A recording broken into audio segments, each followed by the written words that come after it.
Hello guys mga ka-reels, huwag niyo skip ang video na to dahil sigurado ako may matututunan kayo. So ito nga, hindi naman natin dala-dala ang wifi sa ating bahay.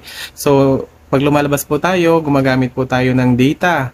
So sa mga gumagamit po ng data, alam niyo po ba ng ating cellphone ay may settings para po matipid natin ang ating niload. So mostly po, naglo-load po tayo ng good for 3 days or minsan good for 1 week. So wala pang 3 days, wala pang 1 week, ubos na. Bakit kaya? Kasi makonsumo sa data ang ating cellphone. So may paraan po para matipid po natin at makatipid din po tayo sa pera sa paglo-load. So sa cellphone po natin, punta po tayo sa settings. Sa settings po, dito po sa connections, click nyo lang po yan.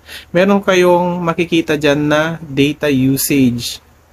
So yung data usage, dapat po naka-on yan. So pindutin po ninyo. Ayan, turn on nyo. Bakit nga po? Sabi niya, data saver helps